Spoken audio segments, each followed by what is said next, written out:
In the quiet hum of the suburban night, the town of Everfield slept soundly, unaware of the tempest brewing in the heart of one of its seemingly happy homes. The Andersons, Jeff and Emily, had been the golden couple of their social circle, their marriage a supposedly perfect blend of love, mutual respect, and shared dreams. But beneath the surface of smiles and anniversary toasts, a sinister truth lurked, poised to shatter the facade. Jeff, a hard-working accountant, often found himself lost in numbers, his life a series of ledgers and balance sheets. Emily, meanwhile, felt like a bird in a gilded cage, her wings clipped by the monotonous life of a housewife, her once vibrant personality dimming like the fading afternoon light. It was during one of Jeff's late nights at the office that fate played its cruel hand. Emily, seeking excitement outside the four walls of her marital home, found herself in the company of Damien, a charming and enigmatic artist who moved into the neighborhood recently. Their affair was a wildfire, consuming reason and morality in its insatiable flames. One fateful evening, as Jeff returned home earlier than expected, the stage was set for a confrontation that would change their lives forever. Emily, lost in the arms of her lover, failed to notice the click of the front door, or the soft shuffle of Jeff's footsteps as he made his way towards the living room, where the sound of laughter and whispers drew him like a moth to a flame. The sight that greeted him was one of betrayal, his wife in the embrace of another man. Before Jeff could process the scene, Damien, mistaking him for an intruder, launched at him with the ferocity of a cornered beast. Blows rained down on Jeff, each one a physical manifestation of the betrayal he felt. As Jeff lay on the ground, the sharp sting of betrayal coursing through his veins, Emily's laughter echoed in his ears, a sound more painful than any physical wound. Damien's face, once friendly and welcoming, was now twisted in contempt and aggression. In that moment, Jeff's world splintered into before and after. The before was filled with memories of love and trust, now tainted with the poison of deceit. The after was uncertain, a path shrouded in the fog of pain and anger. But amidst the chaos, a cold clarity settled over Jeff. The man who had risen early each morning to provide for a family he loved, who had believed in the sanctity of marriage and the promise of forever, was gone. In his place was a man who had nothing left to lose, his heart hardened by the cruel joke of destiny. As he stood up, the taste of blood in his mouth, the room around him silent save for the ragged breaths of his wife and her lover, Jeff knew one thing for certain. This was not the end, but a beginning. A beginning of a story of revenge, of a quest for justice, or perhaps something darker. For in the heart of betrayal, the seeds of retribution take root, and from those seeds, a new tale grows. One of vengeance, of battles fought in the shadows, and of scars that, while unseen, cut the deepest. Jason's mind was a maelstrom of thought as he lay in the hospital bed, the painkillers tugging him towards the abyss of sleep, yet his racing thoughts keeping him stubbornly awake. The fluorescent lights above buzzed like an angry swarm, each flicker a reminder of the chaos that had become his life. The nurse, a kind-faced woman with gentle hands, adjusted his IV. "Try to get some sleep, Mr. Henderson," she said softly. "Your body needs it to heal." Heal, he thought bitterly. If only it were his body that needed the most healing. Jenna. Her name was a blade that twisted in his heart with each breath. Their years together, the promises made, the plans for the future, all now tainted by the stark reality of her deceit. The nurse left, and the room grew quiet once more, save for the occasional beep of the monitor and the distant sound of footsteps in the hall. It was in this solitude that Jason began to unravel the web Jenna had woven. He had been blind, he realized. There were signs, small at first, easily brushed aside. A late night here, an unexplained absence there, a scent on her clothes that wasn't his. He had trusted her, trusted in the love he thought they shared. Now, with the sting of betrayal fresh on his skin, the past reassembled itself into a narrative he could no longer ignore. The late nights weren't overtimes at the office. The absences weren't just outings with friends. And the scent, how could he have been so naive? Anger flared within him, a burning counterpoint to the cool touch of the sheets. He thought of the man who had beaten him, the so-called affair partner, AP, a term he had learned in the worst way possible. This man had not just shared moments with Jenna, he had reveled in Jason's downfall, had beaten him while she watched. But it was her eyes that haunted him, the lack of remorse, the cold detachment as she witnessed the assault. That was not the Jenna he had known. Or perhaps, he pondered, he had never truly known her at all. Detective Martinez had promised an investigation, but Jason knew it wouldn't be enough. The law could perhaps provide some measure of justice, but what of the personal betrayal? How does one seek retribution for a broken heart? In the shadowy half-light of his room, a plan began to take shape. It was formless at first, a mere whisper of an idea, but with each passing moment it grew more solid, more real. He would uncover the full extent of Jenna's infidelity, expose her deceit for all to see. He would not let this lie in the darkness any longer. The thought gave him a bitter satisfaction. He would use his pain, his humiliation as a weapon. He would be the architect of her undoing, just as she had been of his. Sleep eventually claimed him, but it was a restless slumber, filled with shadowy figures and half-remembered voices. In his dreams, he chased the truth through endless twisting corridors, always just out of reach. When morning came, bringing with it the soft rays of the sun and the sounds of a world unconcerned with his plight, Jason Henderson was ready. Ready to face what was to come, ready to fight back against the darkness. The battle lines were drawn indeed.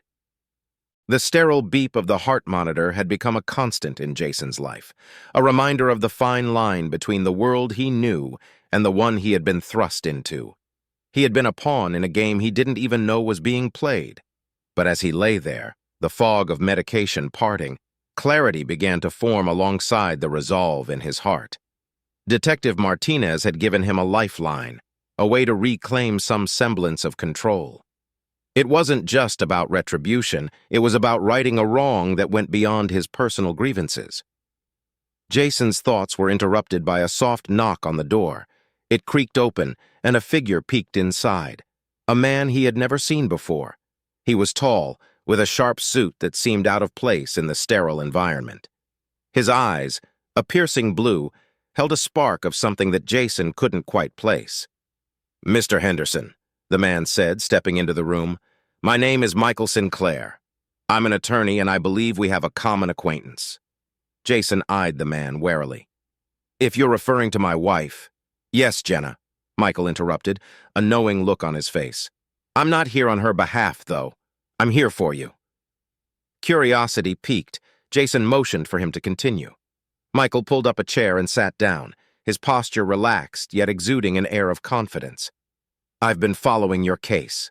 The assault, the circumstances leading up to it. It's messy, but it's also a clear case of orchestrated harm. And the fact that Jenna was complicit, well, that changes the narrative quite a bit."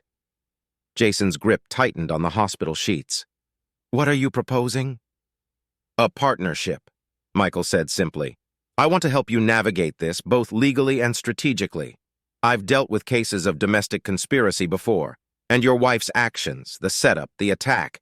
It's a clear violation of trust and law." "And what do you get out of this?" Jason asked, skepticism lacing his voice. Michael's gaze was steady. "Justice, and to see that those who manipulate and harm others for their gain face the consequences. Plus, a fair share of the winnings from any civil suits we pursue." It was a lot to process, and Jason knew he couldn't make such decisions lightly. But Michael Sinclair offered something Jason desperately needed, a chance to fight back. "Give me some time to think about it," Jason said finally.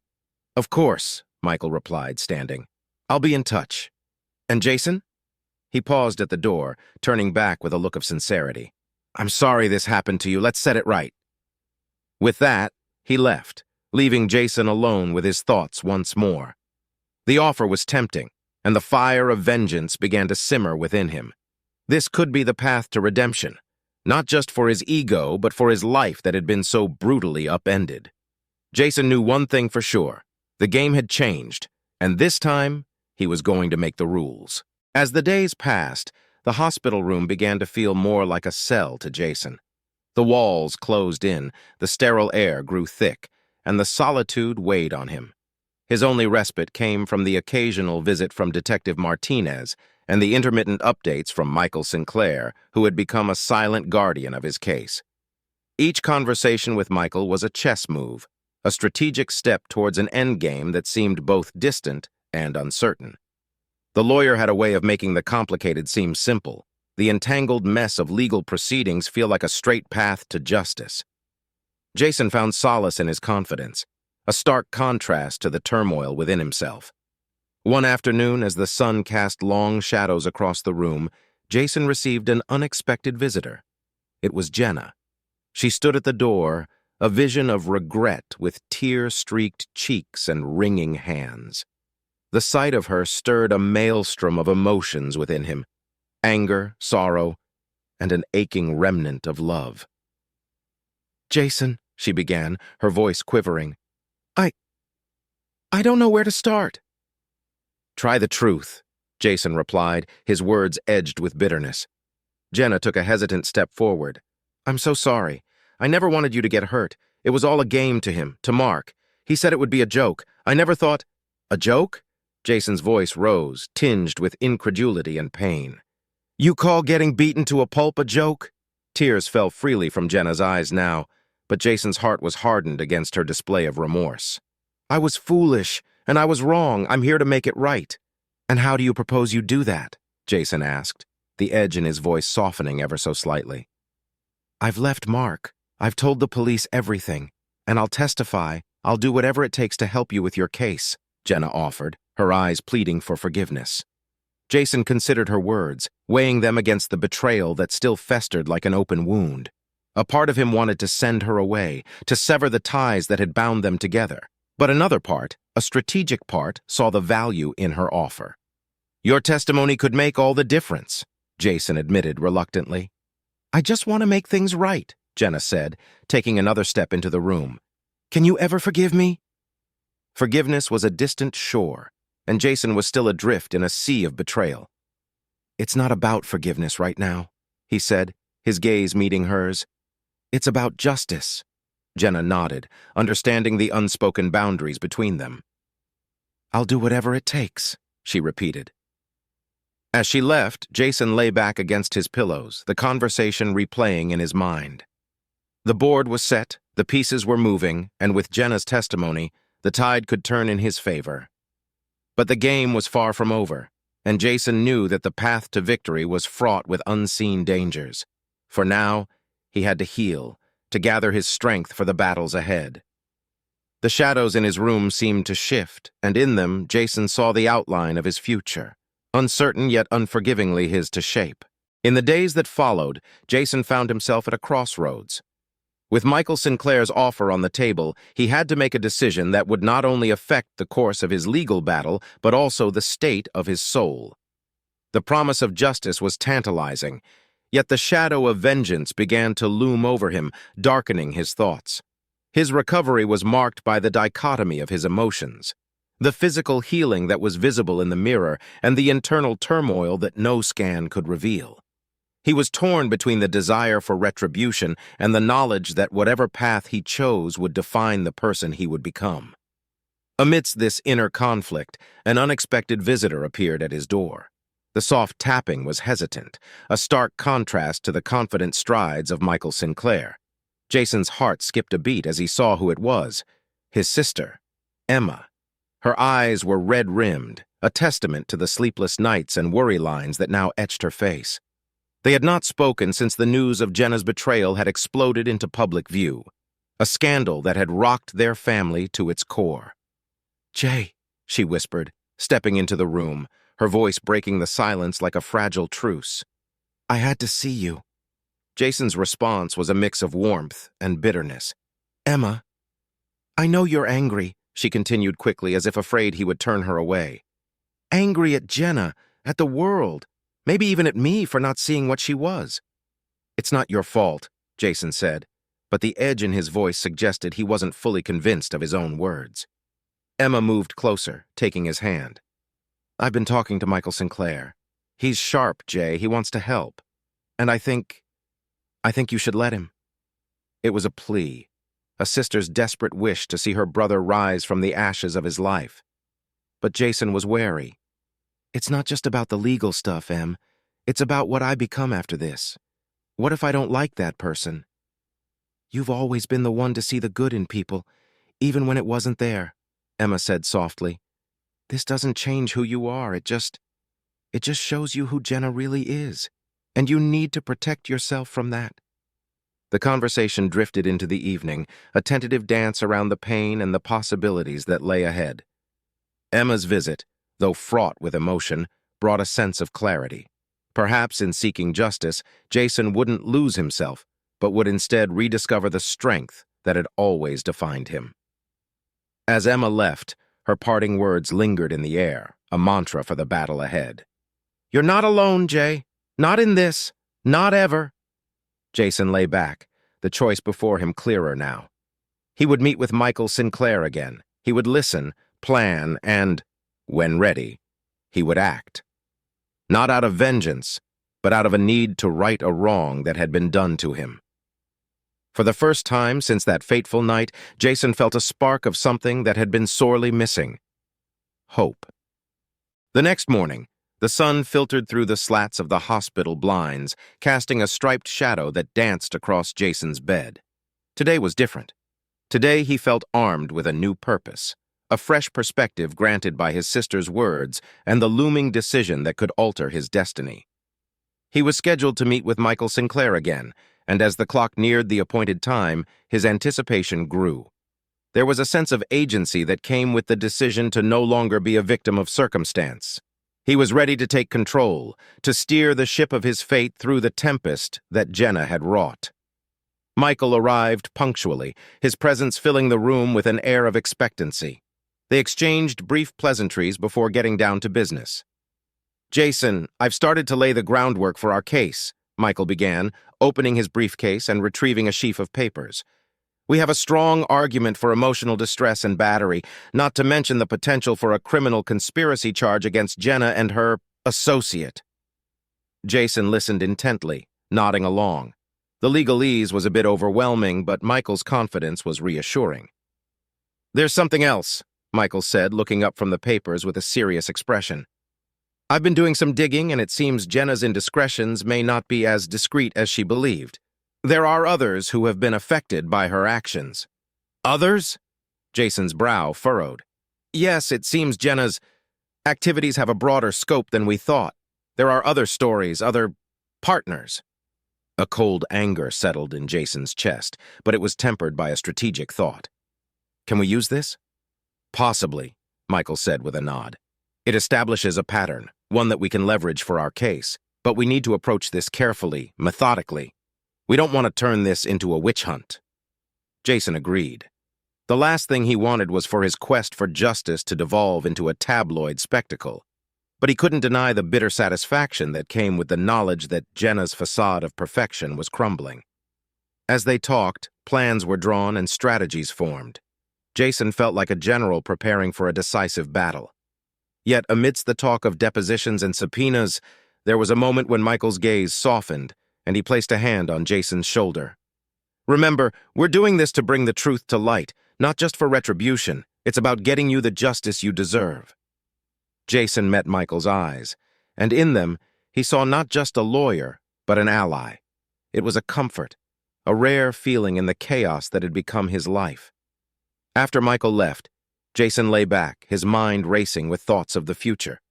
It was as if he'd been walking through a fog these past weeks, and now he was finally starting to see the path ahead.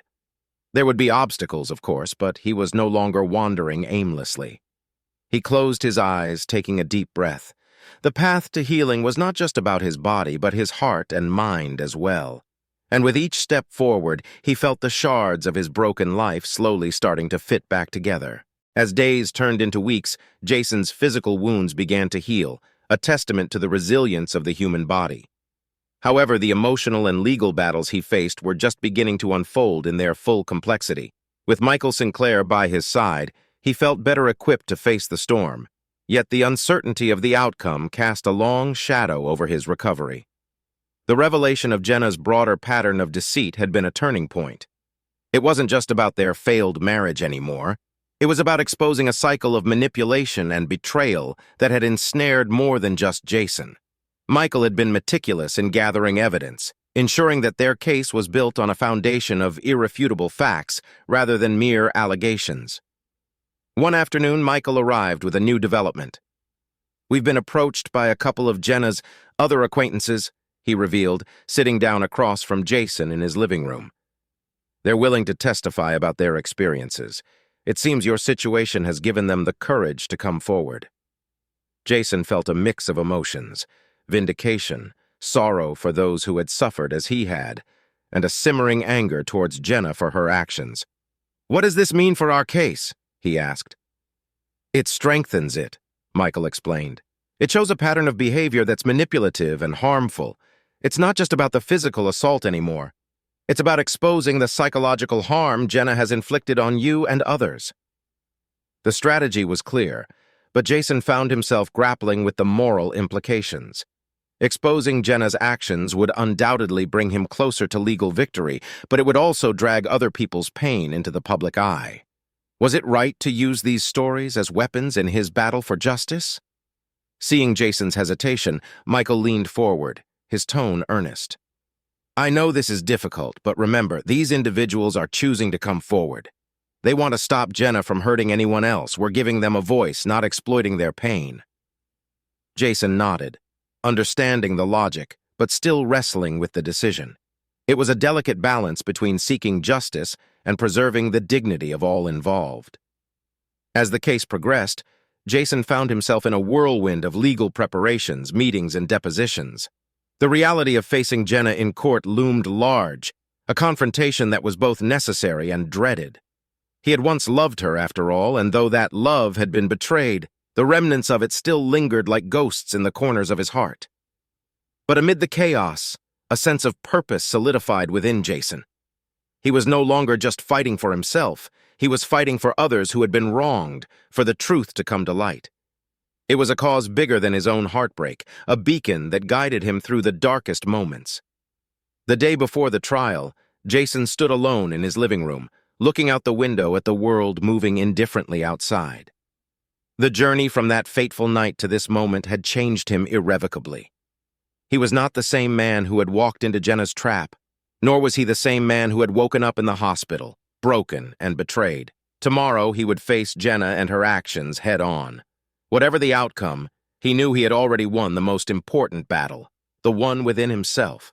He had found his strength, his voice, and most importantly, his will to fight for what was right. The morning of the trial dawned clear and crisp, a stark contrast to the turmoil brewing in Jason's heart. As he prepared to leave for the courthouse, he found himself reflecting on the journey that had brought him to this precipice. The pain, the betrayal, and the relentless pursuit of justice had all led to this moment. Today, the truth would be laid bare, and Jenna's web of deceit would finally be unraveled in the eyes of the law. Michael Sinclair met him outside the courthouse, his expression one of determined calm. "Today, we stand for the truth," he said, clasping Jason's shoulder in a gesture of solidarity. "Remember, no matter what happens in there, you've already shown incredible strength and courage." The courtroom was a cavernous space, filled with the weight of impending judgments. As Jason took his seat, he caught sight of Jenna for the first time since the night of the betrayal. She looked back at him, her expression unreadable. Any remnants of the love he once felt for her had long since evaporated, replaced by a resolve to see justice served. The trial commenced with the procedural formalities, the air thick with anticipation. Michael Sinclair was a force in the courtroom, presenting the case with compelling evidence and witness testimonies that painted a damning picture of Jenna's actions. The testimonies from Jenna's other victims added layers to the narrative, illustrating the depth of her manipulation and the pain she had inflicted on those who had trusted her. Jason's own testimony was the culmination of the prosecution's case. Standing before the court, he recounted the events that had shattered his life, his voice steady but laced with the raw emotion of his ordeal. The courtroom was silent, hanging on every word as he described the betrayal and the assault that had left him hospitalized. Jenna's defense attempted to downplay the allegations, painting her as the victim of misunderstandings and misplaced blame. However, the evidence was overwhelming, and the testimonies of her other victims only served to corroborate Jason's account. As the trial drew to a close, Jason felt a sense of catharsis. Regardless of the verdict, he had spoken his truth, stood up for himself and others, and exposed Jenna's actions to the light of day. It was a victory in itself, a reclaiming of his dignity and agency. The jury's deliberations seemed to stretch on interminably, the hours ticking by with agonizing slowness. When at last they returned, the courtroom was a maelstrom of tension. The verdict was read aloud, each word echoing through the chamber. Guilty on all counts. A wave of relief swept over Jason, so intense it nearly overwhelmed him. Justice had been served, not just for him but for all of Jenna's victims. The sentence that followed was a formal acknowledgement of the pain she had caused, a declaration that such actions would not go unpunished. As the courtroom emptied, Michael Sinclair turned to Jason, a smile of genuine satisfaction on his face. "Today, you've shown that the truth has power," he said. "You've given a voice to those who felt voiceless. That's something to be proud of." Jason stepped out into the sunlight, the weight of the past months lifting from his shoulders. He knew the road to healing was still long, and the scars of his experience would never fully fade. But for the first time in what felt like forever, he looked to the future with hope. He had faced the darkness and emerged into the light, stronger and more resilient than he ever believed possible. The battle was over, but the journey of healing was just beginning. After the trial, life gradually began to find a new rhythm for Jason, one where the days were no longer overshadowed by court dates and legal strategies. The victory in court had been a significant milestone, but Jason quickly realized that the battle for his internal peace was far from over. True healing, he discovered, was a journey that unfolded in the quiet moments of introspection and in the courage to rebuild his life from the ruins. Michael Sinclair remained a steadfast presence, now more friend than attorney. In the aftermath of the trial, he encouraged Jason to channel his experiences into advocacy, suggesting that sharing his story could offer hope and support to others who had faced similar betrayals. Taking this advice to heart, Jason began to explore avenues where his voice could make a difference. He started a blog, initially as a personal diary to document his journey of healing and reflection. Surprisingly, it quickly garnered attention, resonating with readers who found solace in his words and strength in his vulnerability. Jason's story became a beacon for those navigating the treacherous waters of betrayal and seeking a path to recovery. In time, his blog evolved into a platform for advocacy, providing resources, support, and a community for survivors of emotional and physical abuse. Jason found a new purpose in this work, a way to transform his pain into something positive and life-affirming. It was a balm for his soul, offering him a sense of fulfillment that he had never found in his previous career. As he immersed himself in this new calling, Jason also began to mend the strained relationships in his life. His sister Emma had been a constant source of support, and their bond deepened as they navigated the aftermath of the trial together. Jason also reached out to old friends, rebuilding bridges that had been neglected in the chaos of his former life. However, the most significant relationship Jason had to confront was the one with himself. The trial and Jenna's betrayal had forced him to question his self-worth and trust in others. Through therapy and self-reflection, Jason learned to forgive himself for the misplaced trust, and to see his experiences not as a reflection of his value, but as a testament to his resilience. He also discovered solace in nature, taking long walks in the local park, where the simplicity of the natural world offered a stark contrast to the complexity of his emotions. These moments of solitude became crucial for his mental health, a time to process and to breathe, to find the stillness within that he had lost in the turmoil of betrayal. One day, while sitting on a bench watching the sunset paint the sky in hues of orange and pink, Jason realized how far he had come. The darkness that had once threatened to consume him was now just a shadow, a part of his story, but not its defining feature. He had found light in the darkest of places, not just for himself, but for others who had felt lost in their despair. Jason's journey of healing was not linear, nor was it without its setbacks. There were days when the weight of his past felt too heavy to bear, but these moments were now tempered with the knowledge that he was not alone. that he had a purpose, and that healing was possible. As the sun dipped below the horizon, Jason stood up from the bench, feeling a sense of peace envelop him. He knew the road ahead would have its challenges, but he also knew he had the strength to face them. For the first time in a long time, he was genuinely excited for the future, for the opportunities to grow, to love, and to live fully. The end of one chapter marked the beginning of another, and Jason was ready to turn the page. As the seasons changed, so too did the landscape of Jason's life.